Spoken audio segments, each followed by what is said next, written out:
not everything you're going to be here is like revolutionary, where it's going to be like, wow, that was just, I've never heard anything so amazing. Most of the stuff that you're going to hear is probably things you might have heard already, but it could be a refresher or just leveling up on some things, right?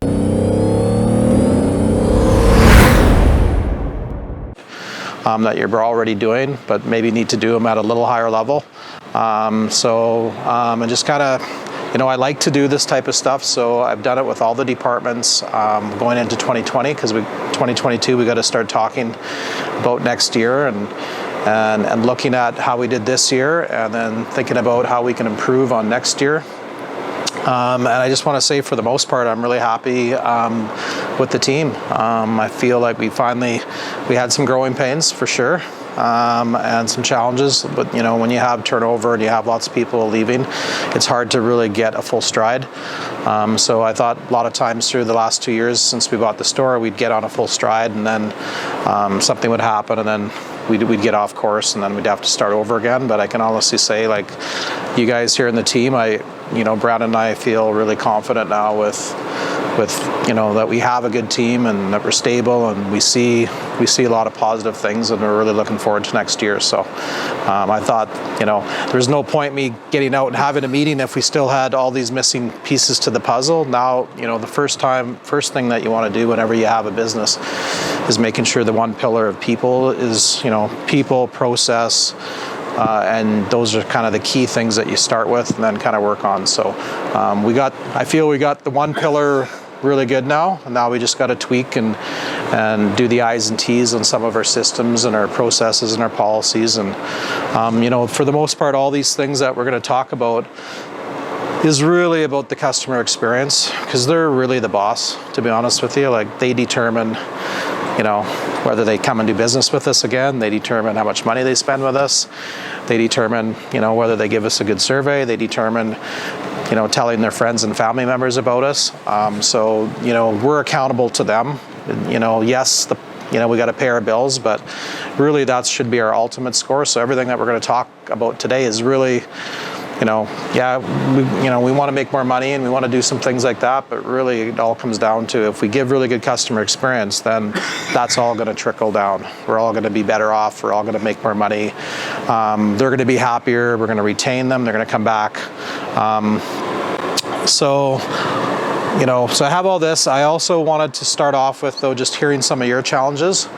I know that sometimes it's not, the facility's a little outdated, obviously, and there's a few things like that are out of our control. So I always challenge everyone, if we can try and focus on the things we can control, that's what's going to make us better. But I do want to hear your challenges. So we'll kind of go around the room. So when it comes to, your day and service operations, Tris, do you want to write them down for me? Do you mind? Okay. So we'll start off with you first, Tristan. As far as, thinking of a day, what would be sort of, when you look at the last 30 days, what would be maybe your biggest challenge? Everyone's communicating. Okay, so communication. That's a good one. I like it. How about you, Kay?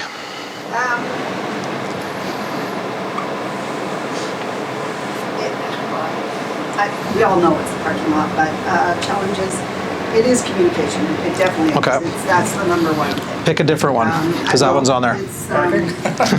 Want to put yeah, we can put parking, but what?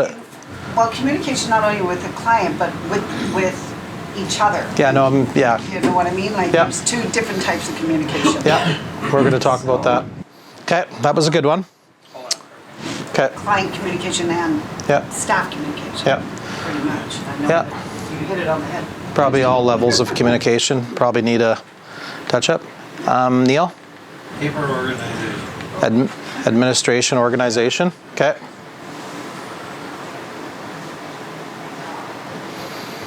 Jamie Lee. Is it Jamie Lee, Jamie Lynn, or Jamie? I gotta. Jamie Lee or Jamie is fine. Okay, I might just go with Jamie because. Okay. Usually only Jamie Lee if I'm in trouble. Okay. All right. So, all right. I'll keep that in mind. Jamie Lee to my office tomorrow. Okay, Jamie? Two things that go hand in hand. I would say overbooking has been a real challenge, Okay. and with that comes getting the cars done on time. So, over-promising, not delivering. customers' expectations. Would that be a big one? Kind of sum it up. Okay. Devan? That TTC online. Okay, so so that would be third-party customer appointments. So would that fall in just because we're not aligned or we're not connected or they're just overbooking or what? Overbooking, and you look and one day you got all the appointments and the next morning you come and there's 3 more and they just come out of nowhere. Okay. And even when we put try to block, when Kate tries to block it and everything, they still make appointments. Okay, interesting. Okay. Holidays. And it seems that okay, when people a lot of people say, oh, my car's not going to be ready till 4 o'clock, but everybody's ready at 4 o'clock. Like, sometimes everybody wants to be picked up at the end of the day. So scheduling? Yeah. So as far as schedule. And So then people that come in first thing in the morning, you think the people are in 7:30 in the morning, that their cars would be ready at a decent time, like, okay. and they're not ready till 4 o'clock or 4:30, and sometimes not even that. Okay. So organization of scheduling. Okay. Okay, that's a big one. Michaela.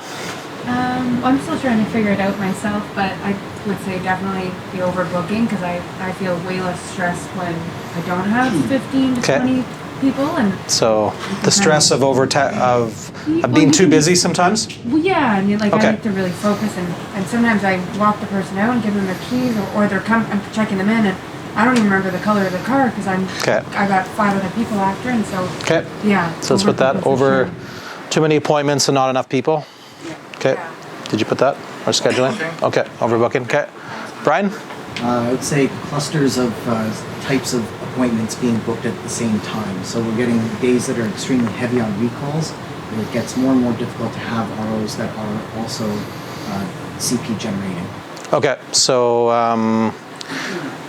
that would be just product, technician productivity, I guess, of appointment booking. Okay, and labor hours booking. Okay. Okay, John Bartle. I think the biggest challenge I have, is basically the interdepartmental understanding of each other's challenges. And I mean, Okay. I know that's a little broad, but what the service guys are dealing with, they may not understand what I'm trying to get across, especially like with special order parts and that's I said this at the other meeting, and I feel it kind of plays into here as well. From the outside, and I only get snapshots, right? Like I'll come in and, even though I'm not watching you all day, like I'll come in, I'll look from above, and like sometimes I'm around, I see, I have the videos going to my phone and stuff, and but I only get a snapshot, so sometimes it's not a measure of how good you are, and it's also not a measure of how bad we might be in some things, so I just get a glimpse. But one of the things from my point of view as the owner, I see a service manager department, I see a technician department, I see an advisor department, and I see a parts department, and then I see a service reception department. I want one department. I have 5 working differently and separate, and that's where the leadership has to come in and make them all one and make sure that we have one department. I don't think we've done a good enough job, from my level, Brandon's level, and Scott Jackson's level, of making everything more connected. And that would be one of our goals, is that it's one big department instead of all these little departments within a department. We've got to get away from that so that everybody, feels like one. So, that's from my point of view. I can kind of say that as well. So, Brian, challenges, your biggest challenges for you? Oh, did you already get? Oh, sorry. Okay, Glenn. Space. Sorry, I wanted to give you another chance. So space. Yeah. More space in the shop, sort of thing. We have more space to put tools to. Yeah. Which I understand can't do anything about. We're overflowing a little bit for the amount of business that we have, and we're in tight quarters, so that's a big one. Scott Jackson. I think just good energy all the time. Okay. Challenge of energy. Okay, that's a good one. It's easy to get. I'm going to talk about it a lot, but it's easy to kind of get thrown off our game a little bit, whether it's a customer or whether it's like all these things here, they can take us off our game, and then the customer feels that, or another employee feels it, or the managers feel it, or and then we got to kind of reset and train ourselves to to be able to just reset and then refocus on the next customer, instead of like, you just had a customer and it didn't go down right, and maybe we under-delivered, right? Maybe we didn't do that, but then you have a brand new customer that's just walking in, and then we're still emotional, or still working on that last thing, and then we're not starting fresh and making sure that we're giving that new customer a really good energy, right? So that's a conscious of one, right? Brett? Probably say overall thoroughness and accountability, kind of, they're somewhat attached at the hip to a degree. Yeah. Biggest challenge for yourself, you mean, or for the team, or what do you mean? I think just like like when you said 5 departments, so to speak. Yeah. Okay. Like all elements of it, just being more thorough, more levels of accountability and following up and being consistent and not letting stuff slip through the cracks. And Tristan, as far as you from sales department, what's your biggest challenge when it comes to the service department? Yeah, I think just the customer's expectations when this is coming from the sales side, and the communication with the sales and parts department. We find ourselves chasing a lot of our customers for parts and service times that take our sales team off the floor to go and do certain things when and that communication is never relayed back to us, and then I have emails going out between us all. So it's just communicating with all levels and the sales, because we're trying to generate that business down there for service. So you guys have those appointments. That's where it starts, and I feel like we're going to chase them. Now, if we change this and said complaints, they would all write down sales. So just to keep that in mind. Absolutely. But they might name a few people. But even with the reason why I asked Tristan here too is because I think sometimes it's really easy for the sales department to look at you guys and not understand what's going on, and vice versa, you guys to look at sales and think they just sit around and drink coffee. But the service advisor position and the service department, I would rate probably the hardest job in the company. So it's not easy doing that. So I do want to let you know I've been doing this a long time. So it's one that I feel is the most challenging in the company. So that's why I wanted to get out here and kind of share things. And you're not alone, right? What I can tell you that on all these things, there's a couple that we have to take back, and it's on us, right? But if I was to do this 25 years ago, probably 80-90% of them would be written down the same way. Yeah. Just so you guys know. So it's not like there's stuff on here that's going to be like, wow, I'd never heard that before at any service department I've ever ran. A lot of this stuff is working, and just now that we got the right people, we can dot the I's, we can do the T's, and we can just keep tweaking. But some of you that have worked at other departments or other dealerships, I'm sure that if you think about some of your challenges at your last job, if you were in a service department, there might have been a few of these on there as well. Would that be fair? There might have been some other ones too, but so Brandon and I and Scott will take these back, and so I'm going to ask that we take a picture of this, Scott, and then we'll put some action plans together for over the next 30 days to try and eliminate as many of these as we can for you guys. Okay, cool. Okay, so now we'll get into some meat and potatoes of top performing fixed operations, and a few things that we can level up on.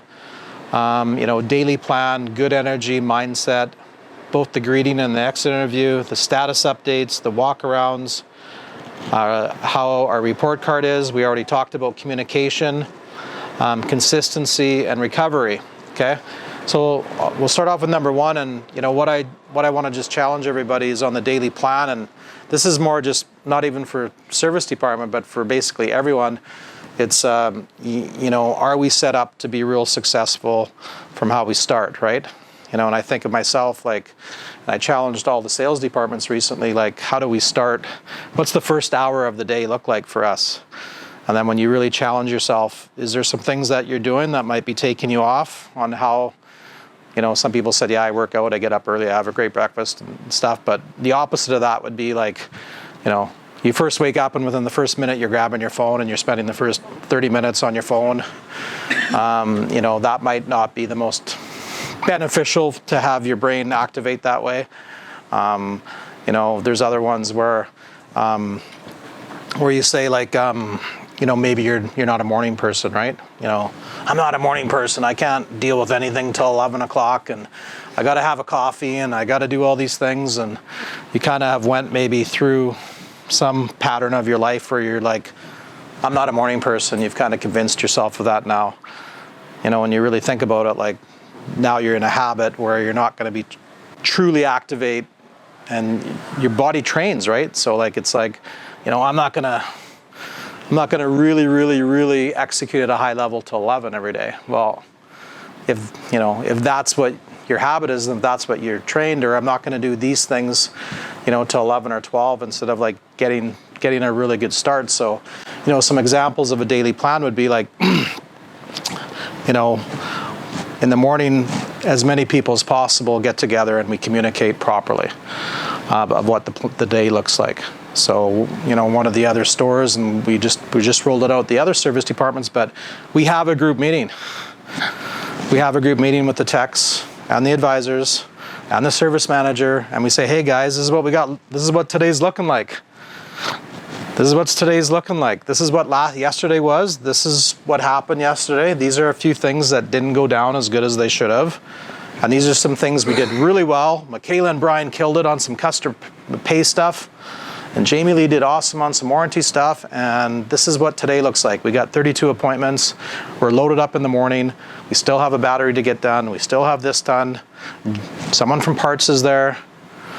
And it's a 5-minute huddle. And it just like brings everything in together.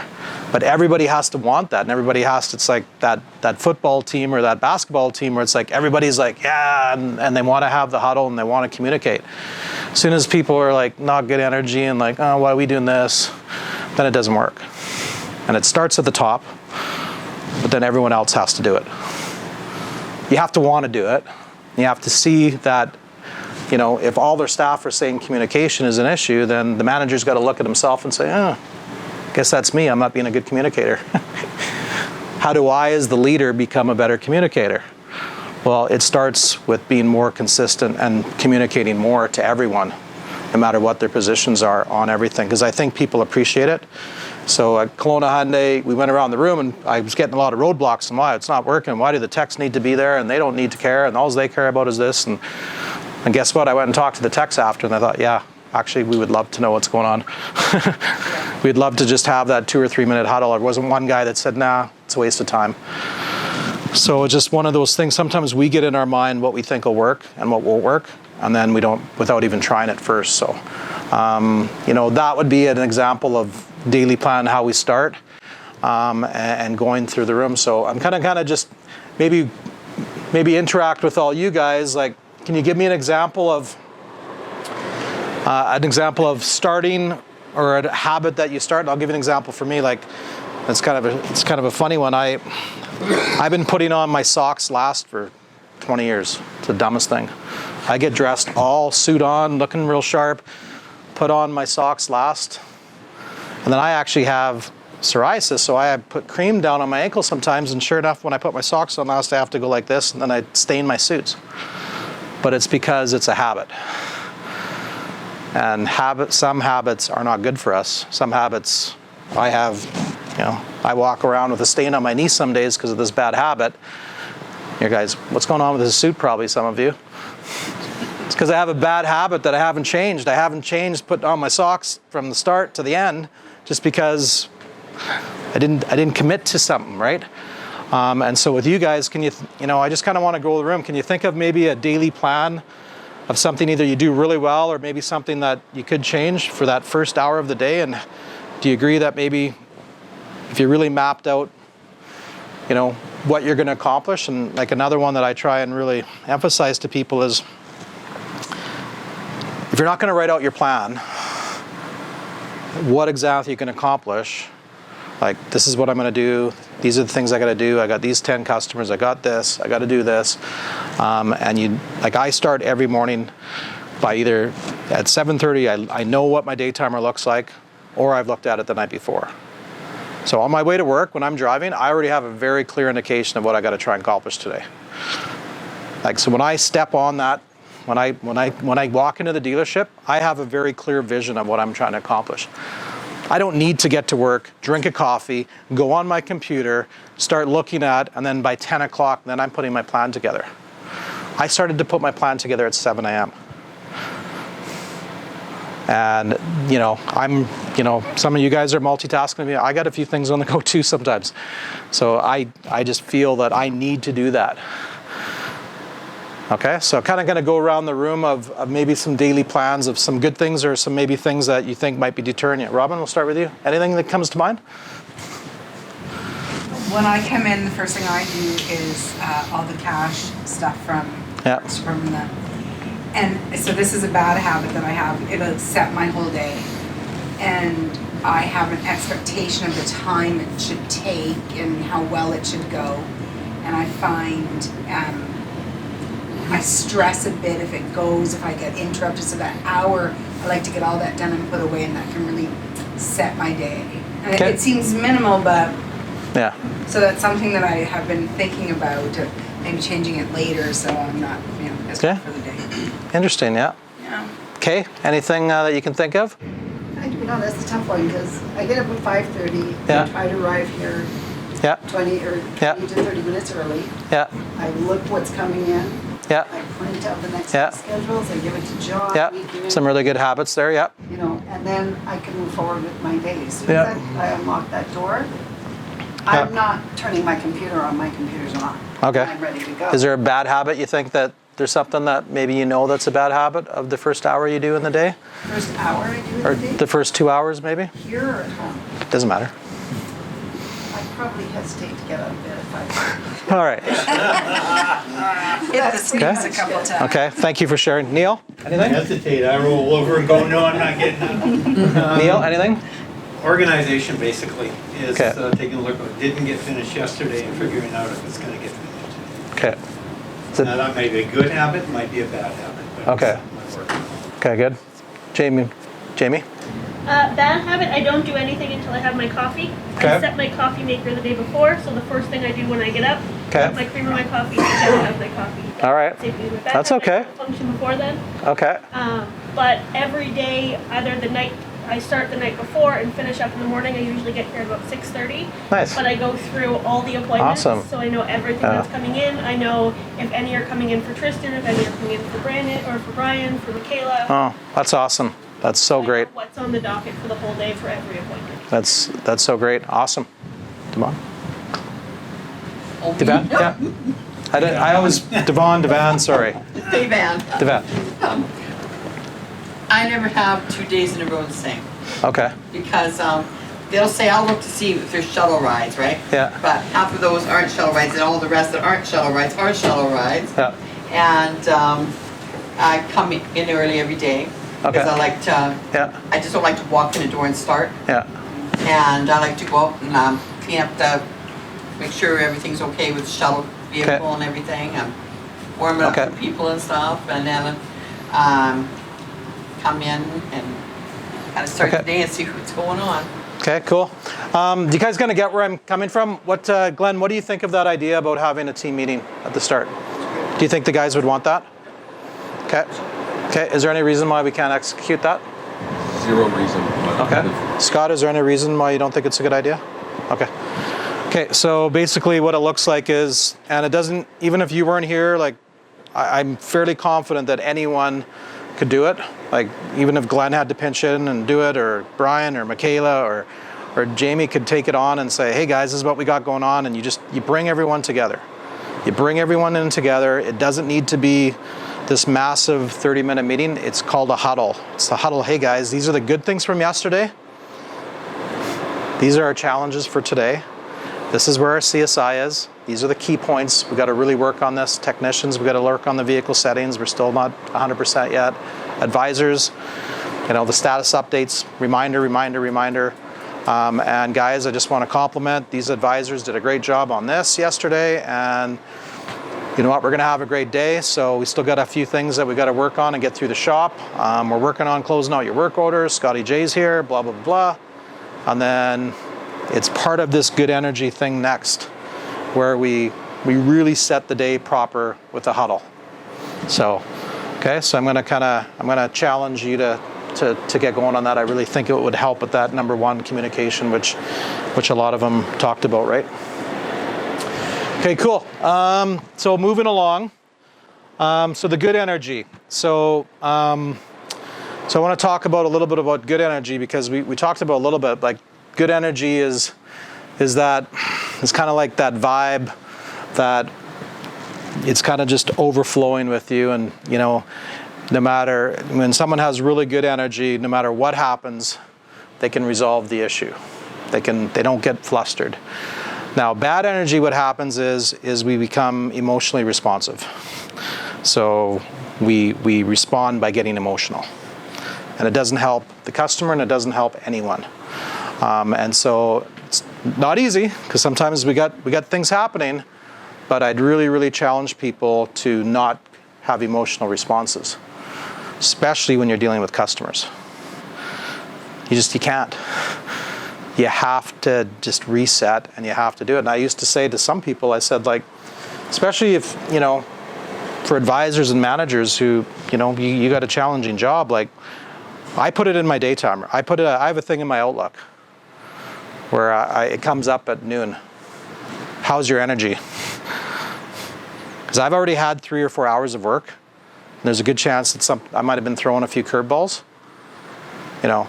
So I need to reset. I had something that threw me off the other day, and my wife even said to me, she goes, you know, how can you mentor other people about good energy if you're carrying things around? Because the first day I complained about it, and then I said, this really still frustrates me. Like, I'm not inviting him to the next meeting, you know. This is what happened, and just kind of like, and she said, how can you mentor someone about good energy if you're still carrying around something like that? Just let it go. Like, you know what I mean? So, you know, sometimes I see some of you guys, and I can think of a few instances from almost everybody in the room where I've heard about where somebody was carrying something, and then they over-responded. They got too worked up about something, and it never ends right, you know, because if we would have just, you know, so good energy is when no matter what happens, all we're there is to try and resolve it. And you know, like for me as a company, I love hearing feedback where, you know, I get an email or I get someone call me, and a lot of times people will reach out to the owners and they'll say, you know what, I just loved it the way Michaela took care of me, and she was just awesome, and this and that, and then, you know, that customer left the dealership, you know, thinking about, geez, what was that person on? You know, I want what they were drinking. I want that Kool-Aid, because that person just made their day. So, I mean, when you really think about good energy, and we're in the customer, and I said it at the start, like, they're our bosses, you know, so, you know, we have to try and really, really make sure that we're giving off good energy in everything we do. And we're busy. We're a busy store.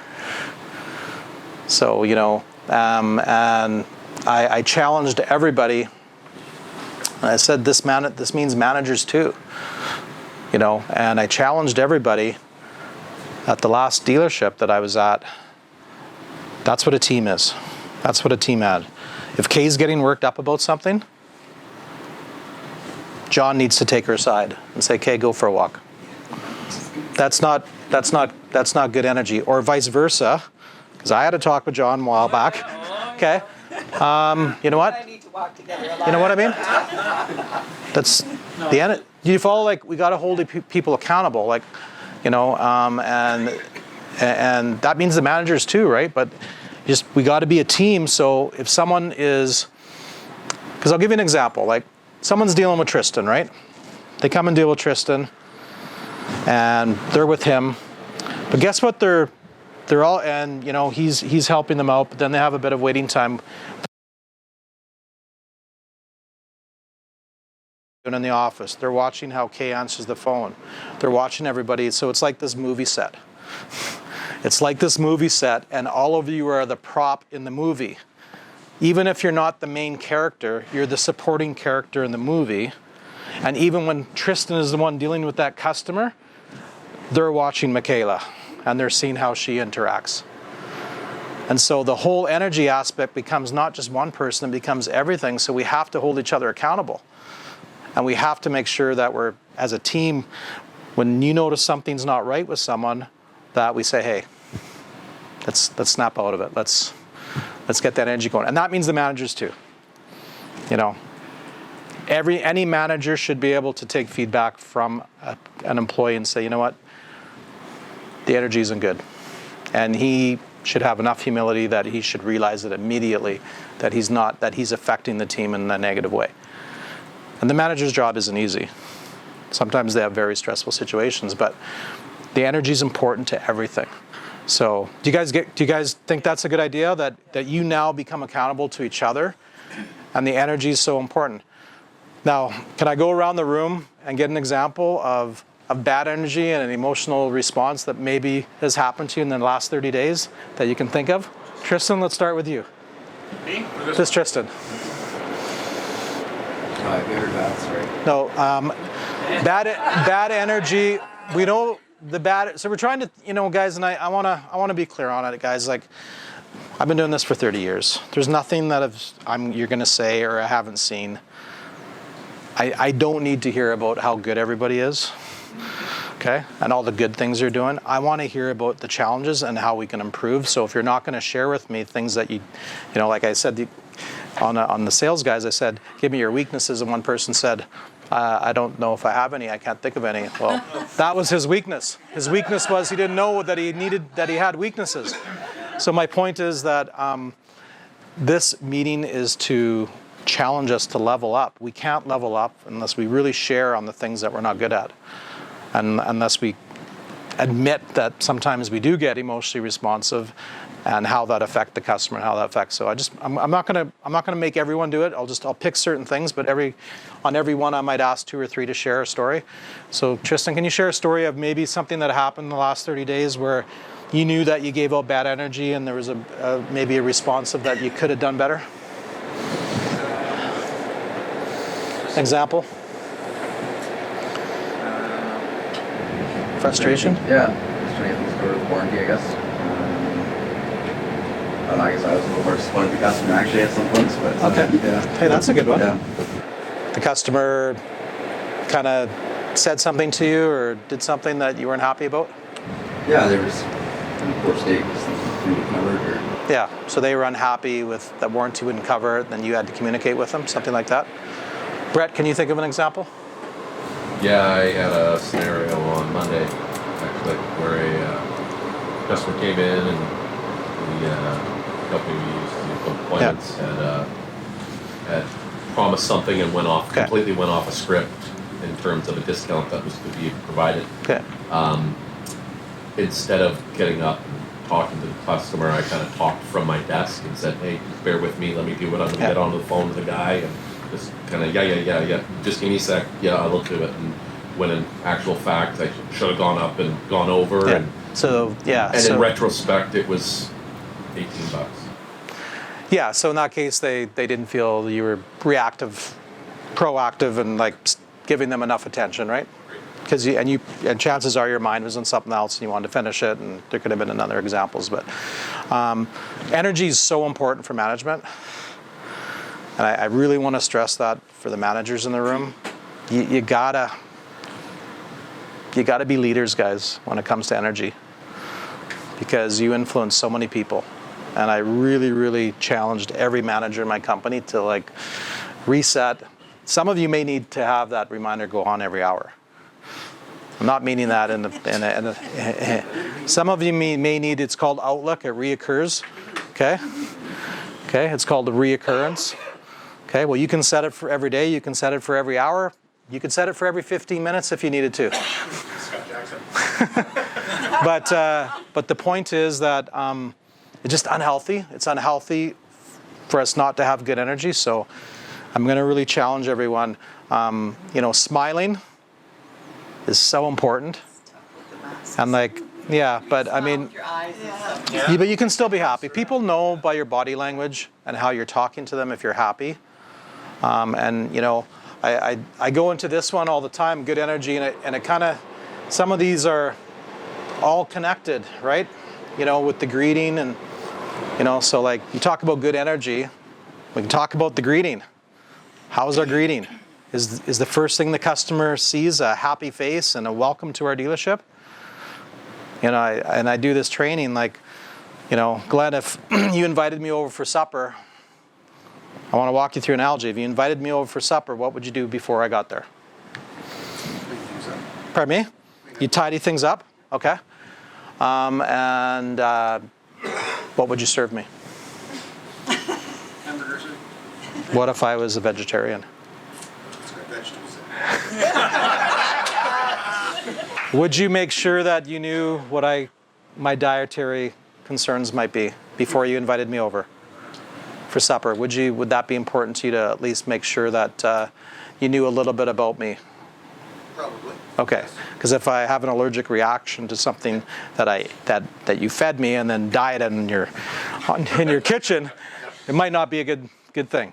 That's where the preparation and everything comes from. So you invite me over for supper, you're going to find out what I can eat and what I can't eat, right? And then before I come over, and you're going to clean the house, right? You said? Okay. And right when, so what time am I invited over for supper? What would be the time? 6:30? Okay. So 6 o'clock is supper time at Glenn's house. And at 5:45, are you laying on the couch and watching the NFL game? No. What are you doing? Cleaning, making sure everything looks good. Hey, it's John Cott. This is my boss. I want to make sure I impress him a little bit and that, he's coming over. He's going to be my guest. Okay? And then when I drive up to the house and I'm walking up the steps, are you still laying on the couch? Or are you probably aware that I might be here? Possibly aware. Okay. And then when I knock on the door, do you let it ring for 10 minutes before you answer? No. What happens? Get to the door as quickly as you can. You open the door and then what do you say? And welcome to my house. Come on in. Come on into my house. And then I'm wearing a jacket, right? Probably. Now do you let me throw it on the floor? No. Okay. And then do you let me just wander over here into your master bedroom and say, hey, is this where you and the wife sleep? Do you do that? No. What do you do? Take them to the kitchen. You take me over here and say, hey, come grab it. Table is or whatever. Come sit here. Yep. What can I get you? Yep. Can I get you a drink, maybe? I drink red wine. I'd love one. Thank you. And and then we get going. So do you kind of see what my analogy is here, guys? On sort of, so when you think about energy and you think about the greeting, when people are coming into the dealership, what's the first impression? Is it like Glenn opening the door and welcoming me to his home? Is that the first impression we're giving right now, or do we need to level up a little bit on that? A lot of business plans are like in the first 3 to 5 minutes, like, they want to have a really happy greeting. Welcome, how are you? Great. And even if 10 people did it, it's not a bad thing. And then other, business policies should be that 2-foot rule, where a customer is dealing with say, Brian's desk and Scott Jackson's working on warranty, but he walked by 3 customers on the way to his office.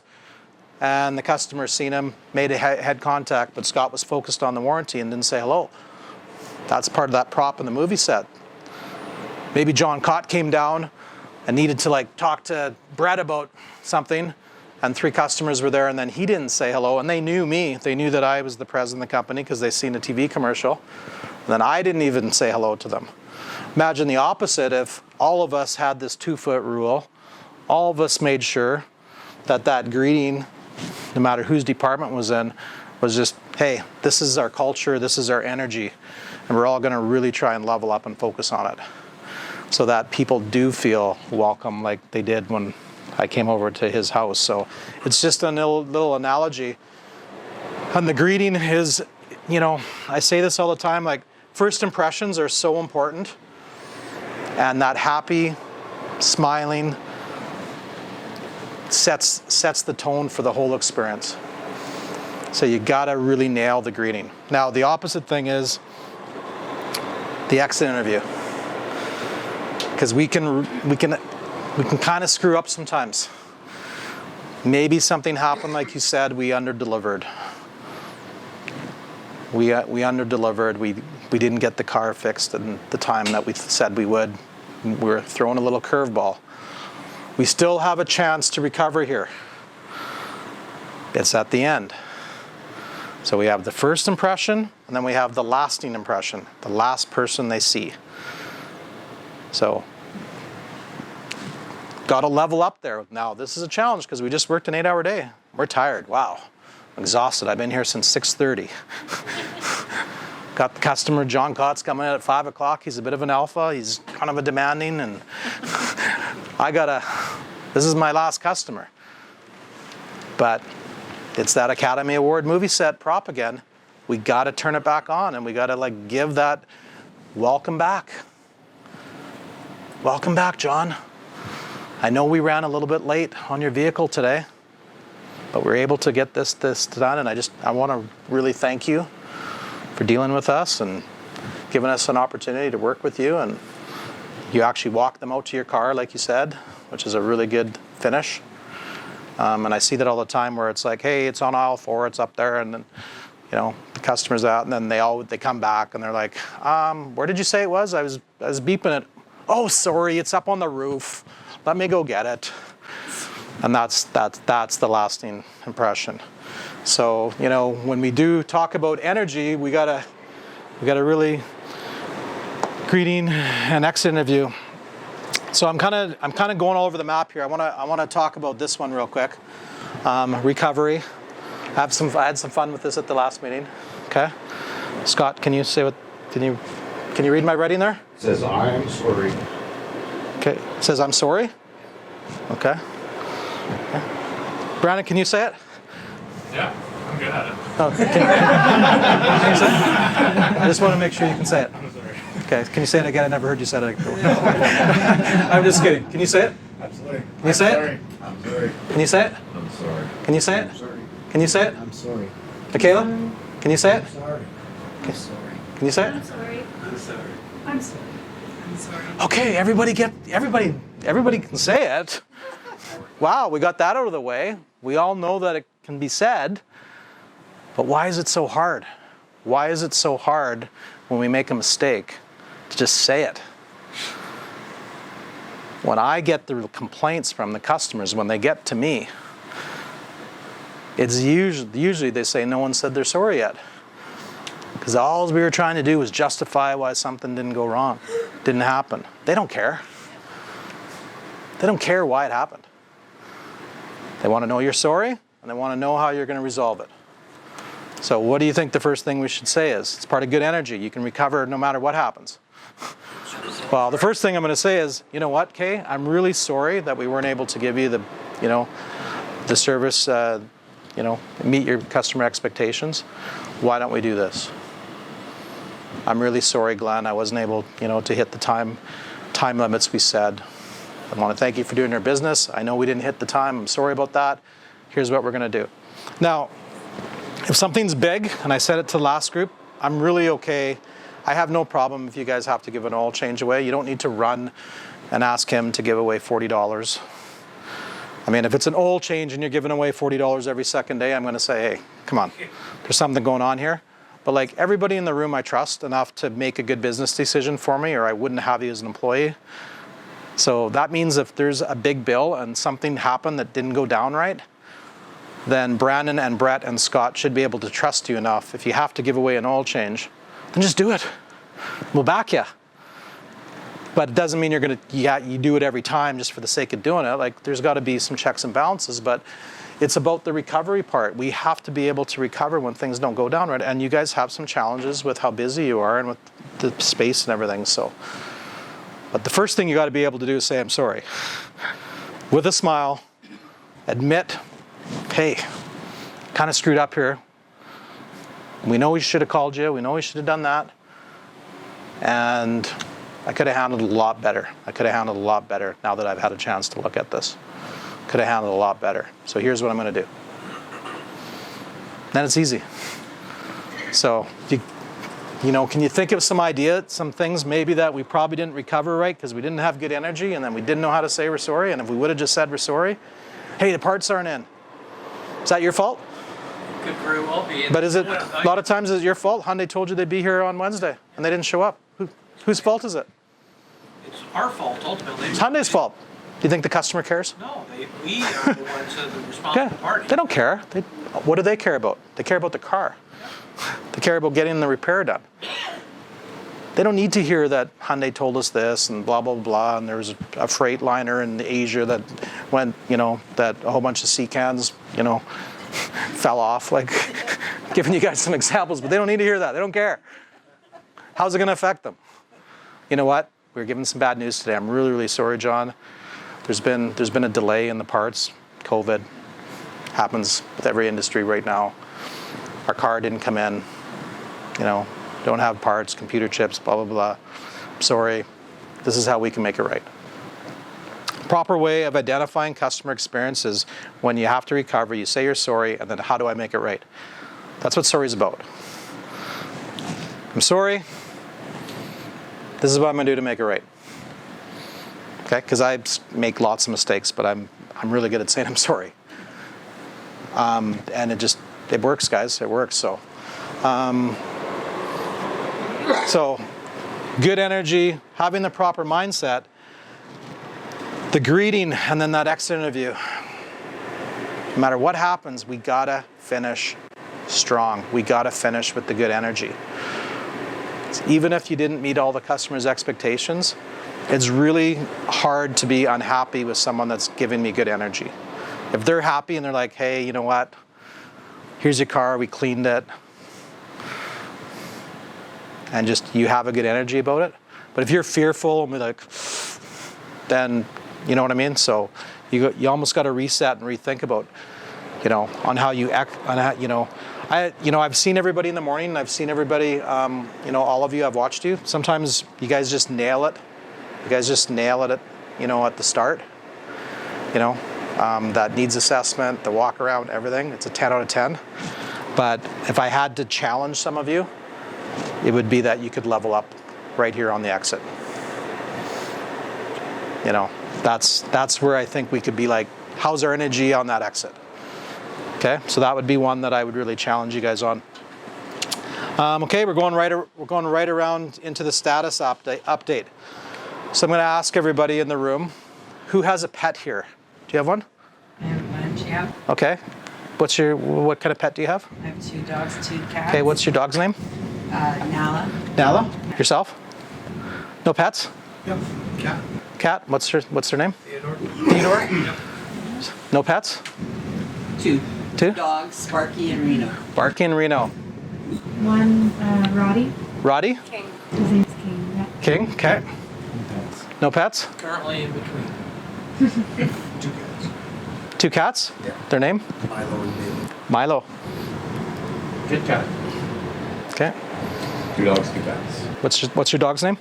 Hogan and Joey, and the cats are, Cat, Maria. Bria? Cat, Nico. Okay. Brandon doesn't have any pets? Okay. So your Roddy is named King? Yeah. Okay. So I'd like to do a little, walk you through something here. So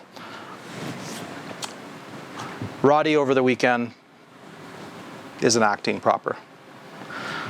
You know something's up with Roddy. He hasn't moved. He's not eating as much. There's something going on with Roddy, or with King, sorry. And you know you have to take it to the vet. So you book an appointment with the vet. You take King in there. And the appointment's at 9 o'clock. And you're walking into the vet, what do you think happens? What do I think happened? Yeah, when you go to the vet. Have you ever been to the vet? Oh, yeah. Okay, so what happens right when you walk into the vet? Drive me crazy. I'm I'm there right on time, and they push my appointment back 45 minutes. Okay, so it does happen with the vet too. But does someone come up and greet you? You get a greeting, and they start talking to you what's happening with King, right? Mm-hmm. Okay, and generally what happens is they're going to assess and ask you a whole bunch of questions about what happens with him, right? Mm-hmm. And then you tell him that you think it's serious, because this is not how he usually acts, right? Like this is not good. I feel there's something really wrong with King here. And then the person that's been assessing King and yourself tells you, well, we're going to go in to see Dr. Cott, Brandon Cott, the veterinarian, and he is going to do a whole bunch of tests on King at 11 o'clock. And we're going to call you around 1 o'clock to let you know how King is, right? And you're like, okay, that's pretty important to me. And then 1 o'clock came around, and you didn't get the call. You didn't get the call. What happened? What do you think happens to you at about 1:15 when you were supposed to get called at 1? I'd be right over there. Okay. Would you be going through? Would you be going through some anxiety? Yeah. Oh yeah. Would you be a little bit stressed out? Yeah. And why is that? Because King's really important to you, right? Yeah. Okay. And the longer that you didn't hear about King, and the more times you didn't hear about King, that would probably accelerate, right? Yeah. And it would probably take over a lot of your day and emotions and your energy yourself, right? Okay, so we all know that that's going to happen with a family member in the hospital, or a pet, and I use the pet as an example, but I wanted you to kind of think about the analogy, because a lot of these people are bringing their cars in, and it's their little baby. It's really important to them. And we service cars every day, but they don't bring them in here every day. So we're in the job of servicing and fixing cars. That's our business. They don't bring them in every day. So that experience that Michaela shared with King, we promise someone that we're gonna talk to them about their car at a certain time. We gotta deliver. We gotta deliver, because you gotta think about what it's doing to them. And right here we wrote communication. Any communication is good communication. Now, if I was relaying the question and said, hey Michaela, I just wanted to give you a quick update. Dr. Cott hasn't been able to see King yet. We're running a little bit behind today. He's not going to be able to get all the test results till about 3:30 or 4 today. We haven't forgot it. She's sedated. Everything's going good. We've checked on her a couple times. Everything's going good, but it looks like it's going to be more like 4:30 or 5 o'clock before I'm going to be able to have some answers for you. Didn't do anything yet. Didn't touch King yet. What I did do was communicate and update and make sure that the customer, so I think we forget that, how important that update is, even if we don't have anything good to update. So, if you say you're going to update the person, put it in Outlook. We have Outlook for a reason. We got to put it in there, and we got to deliver within 15 minutes of saying when we're going to talk to them. So I know we have the processes written down, but that's a real pass or fail, and it's a pass on a lot of levels, because when we don't update the customer when we say we're going to, then what happens is it's a lot harder to even recommend any type of maintenance or service that the car needs. It's like, she could be completely offside, that not knowing, and having, now I got to talk to her about, hey, these are all the things that we probably should do.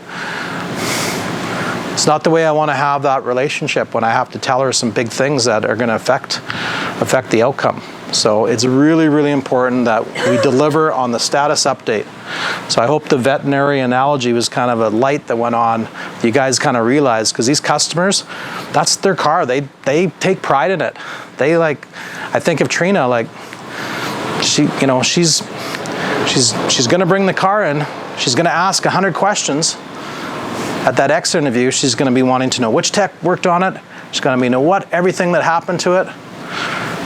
She wants to know. And if you don't have a good enough energy, and you're not going to answer all those questions, then you're not going to deliver on the survey later, because she's going to be like, no, the customer, I didn't get updated when I wanted. They didn't call me back at 11.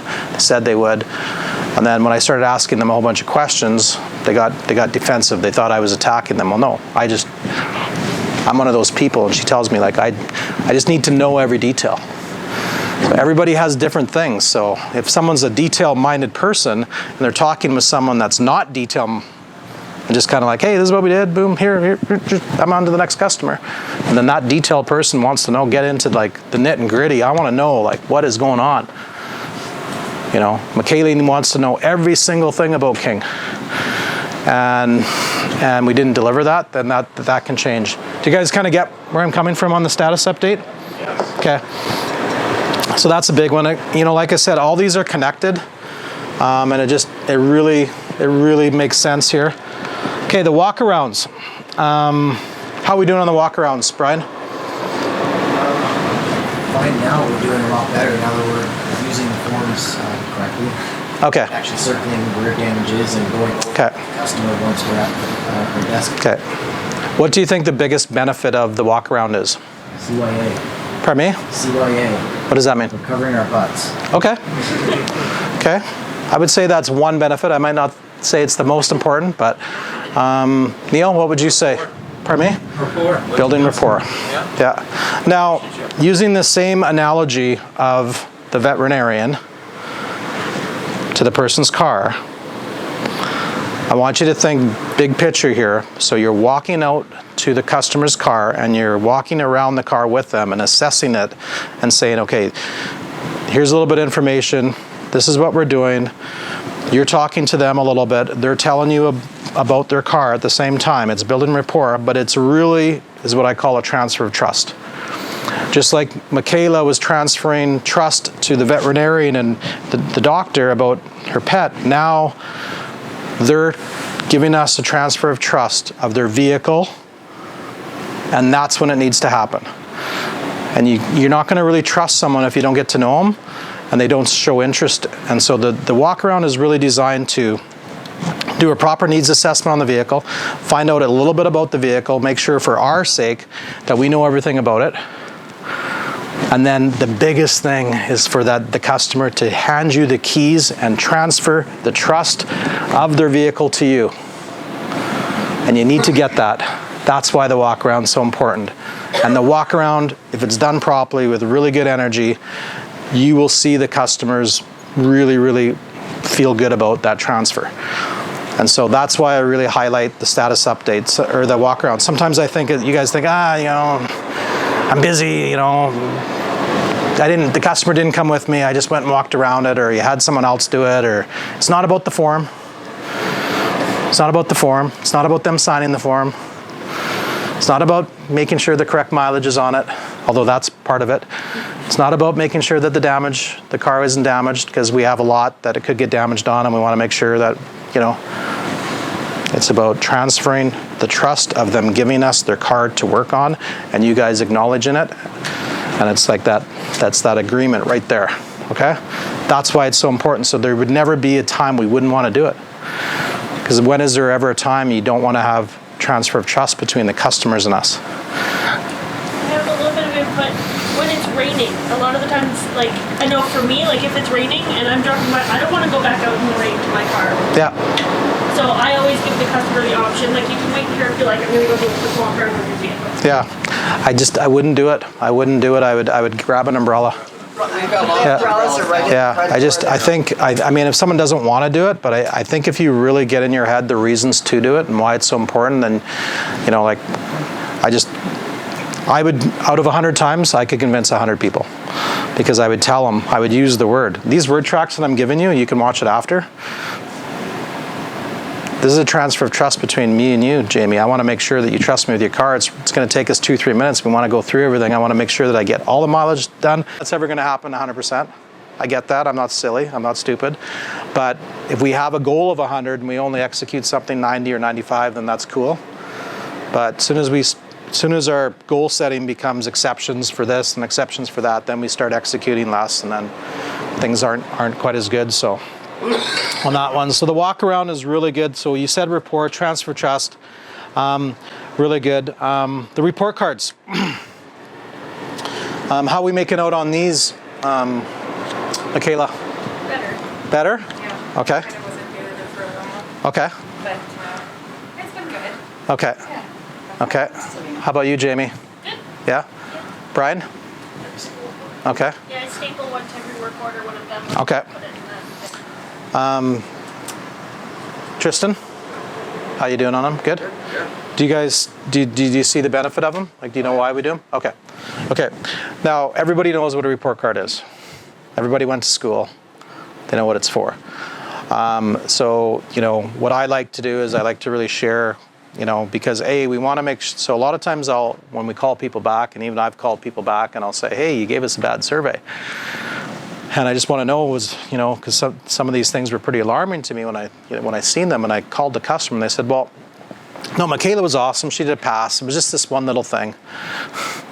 I said, okay, so you felt we exceeded, you know, 99% of the stuff? Yeah, it was just that 1% of something that didn't happen.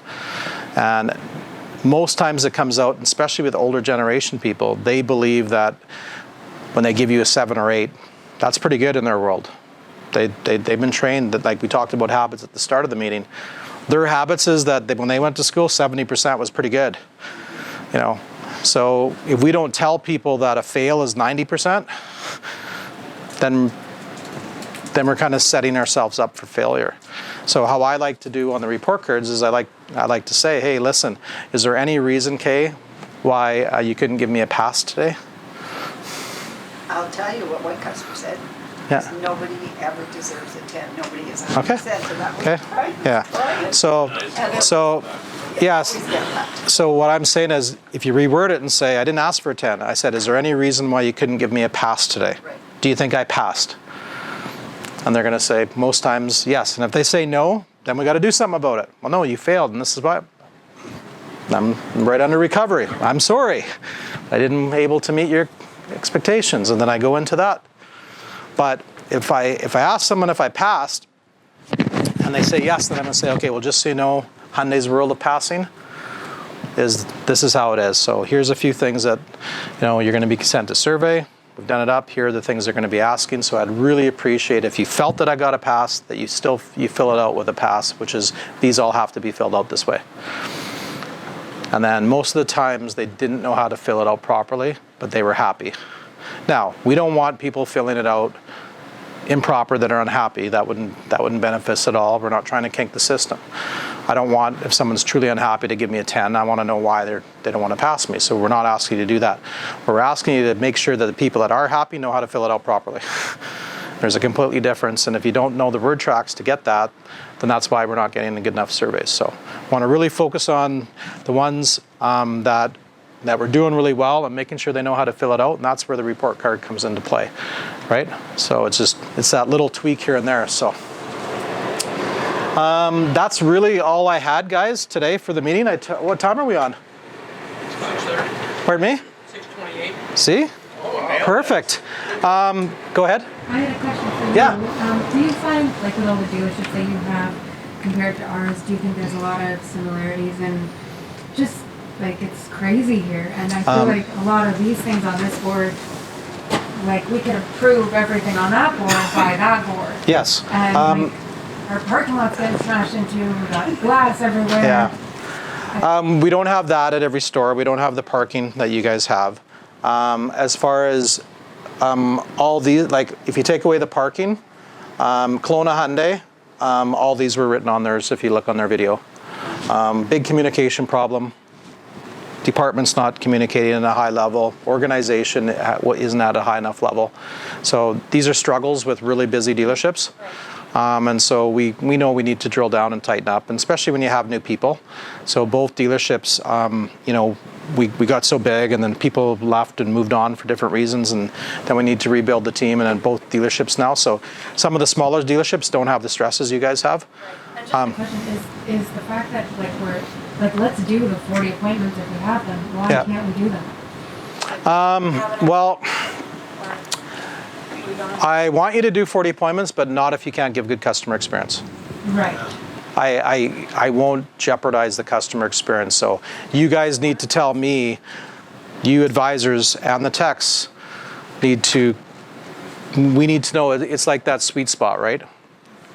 What can we do with all these challenges and making sure we execute all these things and still give the great customer experience? Because that's really what it's not good business to have too many appointments and then 50% of them didn't get a good experience. Right. So that's what our challenge is. I don't know what the right sweet spot is here. What would you say it is? Well, I'm just trying to think, we have the business, why don't we do it? Do we need more techs? We need more techs. Space? Yeah, we need more techs. Yeah. Right now I think we're maxed out at about 30 appointments right now.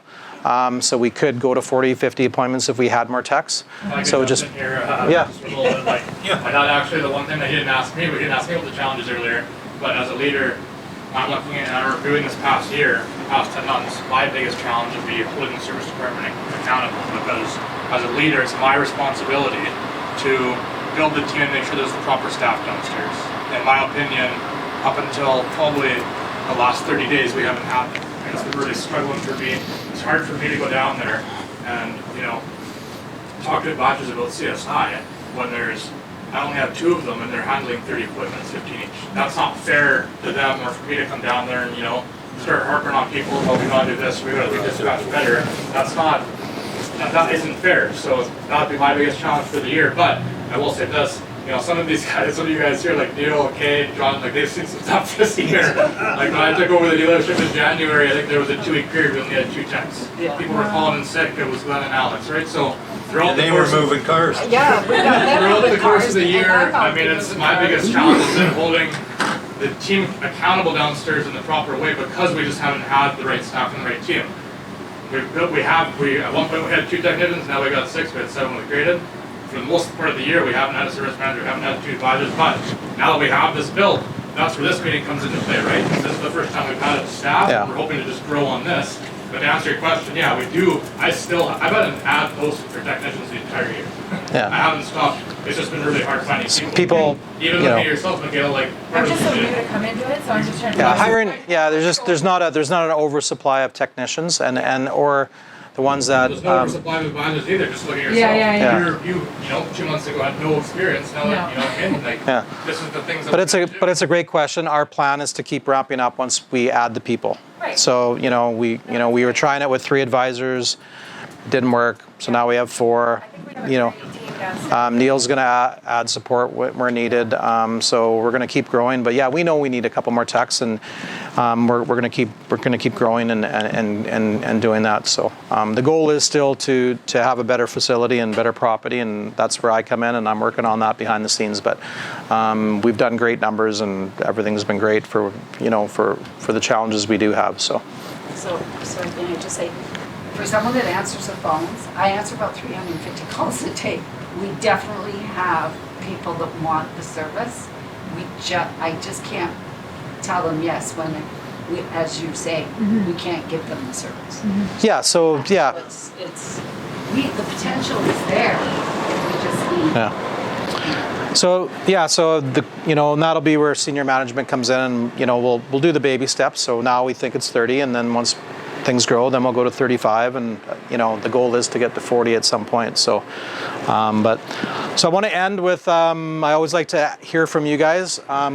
If I could ask everyone, we'll just go around the room. Maybe Leah, you can come over here so that you can film them. And just I'm going to ask for you guys to give me a takeaway, maybe 1 or 2 things that really stood out from the meeting. That was a good takeaway for you guys on what you think we can apply immediately. So we'll start with you, Tristan. Mindset and good energy. Okay. Staying consistent with it. Yeah. Okay. What about would it help you to put in the Outlook a reminder? I know a lot of people that they never really thought about it, and having that on your phone, your alarm go off at a certain time of the day, or getting that Outlook reminder, happy face reminder. Find out your own time that it should happen, because you guys got a challenging job, man. I honestly want to appreciate, it's not easy being an advisor and dealing in service when we have a busy place like this. So I would try and have some type of reminder. Brandon told me earlier that, sometimes he needs to leave, and music is sort of his button, where he goes and puts a good song on and maybe leaves for 10 or 15 minutes after he's dealt with an upset customer, or throughout the day. Everyone has their own little things they need to reset on, but having a reset mechanism throughout, probably, like even in sports, right? They have the first period, second period, third period. Football, they have halftime. There's a reason for that, because everybody needs to reset. So it's a good one. Brett? I'm sorry? Okay. Yeah, it's a good one. Hey? Good. Yourself? Takeaway? Basically, the biggest one is the mindset. Okay. And, I'm pretty good with my daily plan, but I got to try to stick to the daily plan a little better. I mean, there's so many different obstacles of committing the daily plan, but that's when I start to get a little flustered, when things go way off. So I just got to pull that back together and have good mindset, good energy. Okay. Brandon, anything with your biggest takeaway for your position? Yeah, energy affects everybody around you, right? So everybody's always watching, and it's contagious. Okay. Tristan? Yeah, your analogy is spot on as usual, but the status update, I think up in the sales, we had a lot of calls asking us for a service update from the service department. So. Well, you probably have some with sales when they order their cars too. We get a lot of those as well. So probably 10 a day. Okay. Good. Glenn, any takeaways from today? Just good energy. Okay. Mindset. Okay. Nice. Brian? Recovery mindset and energy. Okay. Have you felt that sometimes that we didn't, and when we haven't been able to give them good service, you're almost hesitant. You don't want to talk to the customer. Yeah, and I really want to challenge everybody. The best thing you can do is overcome a problem for a customer. That's when you gain customers for life.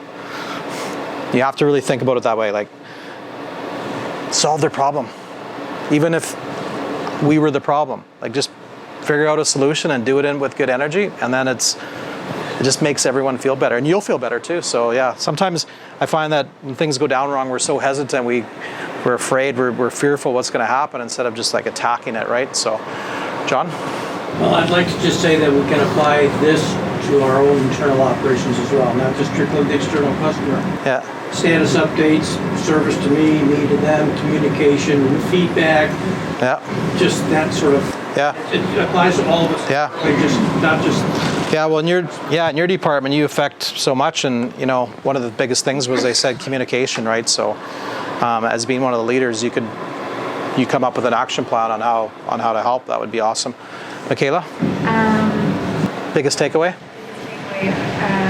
I would say, I think everything's going really great. I would just say we can get the appointments down a little bit. That would be a lot better. We could probably focus on everything on that board a little bit better. Okay. But other than that, I'm super excited for the new changes in the future. I'm really hoping to be a part of the big new dealership. Awesome. Yeah. Okay, thank you, Michaela. We're happy to have you. Thanks. It's going awesome. Yourself? Yeah, the communication between different departments and everything. Okay. And the green and exit interview and everything. Makes And sense. I think we're a pretty good team down there. Good. Good. Yeah, I felt better now than I have for a long time. Oh, that's good. Jamie, biggest takeaway from today? I need to work on my walk around and exit interviews. Okay. Nice. Thank you. Len, biggest takeaway from today? For me? Yeah. Neil, sorry. Glenn, quick. Sorry. In order, energy, mindset, and that status update, and number one is that walk around. Because that's where you build the relationship. Cool. Kay, biggest takeaway from today? Well, I love the daily plan because I'm a planner. The walk around would be a really good time for all the advisors to give the card. When they exchange the key, give them their card. Nobody ever knows who their advisor is when they call for a status update. Okay, that's good. What about for yourself? What's the For takeaway myself? for yourself that you can do? Oh gosh, I can give more energy. Okay. Yeah. Awesome. Robin? Well, I have two looking sort of from upstairs, and I've said this to a few people. Energy is the biggest thing, but what I would my biggest takeaway from what John said was the reset. And I think what we need to do in the service department, because you've had so many challenges this year, is forget the past year. Yeah. Now we're stocked. Instead, I keep talking about labor shortage and what it used to be like, and now we're not. So what can we do going forward? Almost kind of forget that badness. The second thing is communication, and communication from a company, and that's one thing that the service have said to me quite often. And a really small example is there's a great big box on that sales floor that nobody was told what it was for, and it's for coats for the homeless and stuff like that. Yeah. Anything on here from yourself that maybe you could take away for improvement that would help service? For myself, to help service directly, I think just even going down there more often. I've been trying to. That's what I've been trying to do, is going down there. How can I help you? How can I support? And just being good energy. So when they have a lot of stuff going on, maybe if I come down and I like to joke and say some things, maybe it puts that smile on their face and resets them. Okay. Well, we're going to take a picture of this, and we'll circle back, guys, and I won't ask you to come up here every Friday. You know, don't worry. But it would be nice to get together again in a couple months, 6 to 8 weeks, and see how we've improved on these things, and then maybe we'll have a new set of challenges by then, and maybe hopefully most of these challenges of you guys, Brandon and I, can take that and really come up with some solutions that'll make it easier for you guys, because I think once we get rid of some of these challenges, this is going to be able to be executed at a higher level. But then in closing, like everyone said, I really like the team. We're happy, and we're really excited about 2022, and keep rocking and rolling. So thank you guys for coming today. Thank you. Have a wonderful Friday.